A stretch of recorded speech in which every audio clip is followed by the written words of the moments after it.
C5 app download ചെയ്യൂ. കാണൂ മുഴുവൻ എപ്പിസോഡുകളും സൗജന്യമായി. മാഡം, ഇനി എന്താണ് ചെയ്യാൻ പോകുന്നത്? കേട്ടത് വെച്ച് അവളത്ര നിസ്സാരക്കാരിയല്ല. മാഡത്തെ പോലൊരു സാധാരണ പെൺകുട്ടിക്ക് മനസ്സിലായി മാഡം. അവളിൽ നിന്നും രവി സാറിലേക്കുള്ള ദൂരം വളരെ അടുത്താണ്. അവളുടെ വേഗത അനുസരിച്ച് അവളെ ഒരു ഫുൾ സ്റ്റോപ്പ് ഇട്ട് തടഞ്ഞു വെക്കാൻ ചിലപ്പോ ശ്രീലക്ഷ്മിക്ക് കഴിഞ്ഞെന്ന് വരില്ല. പക്ഷേ ഒരു കോമയിട്ട് അവളുടെ വേഗത എനിക്ക് കുറയ്ക്കാൻ പറ്റും.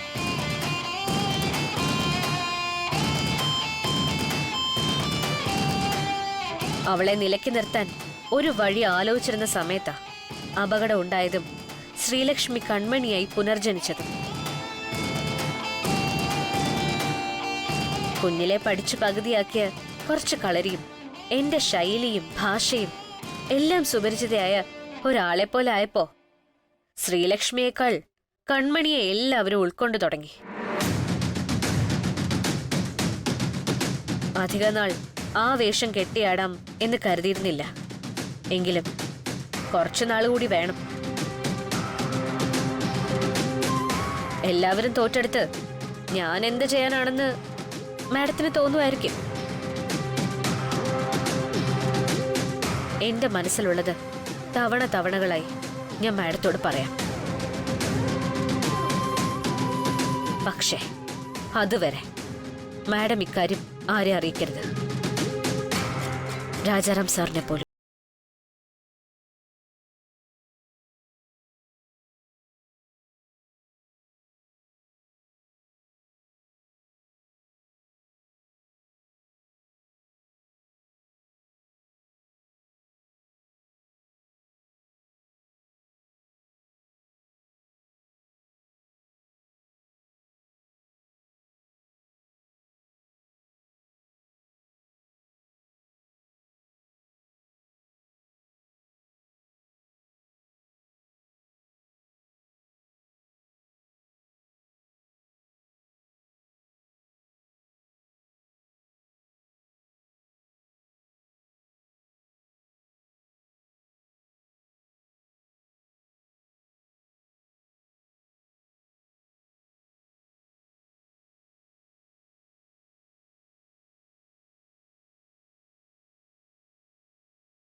ഡൗൺലോഡ് ചെയ്യൂ C5 ആപ്പ്. കാണൂ എല്ലാ എപ്പിസോഡുകളും സൗജന്യമായി.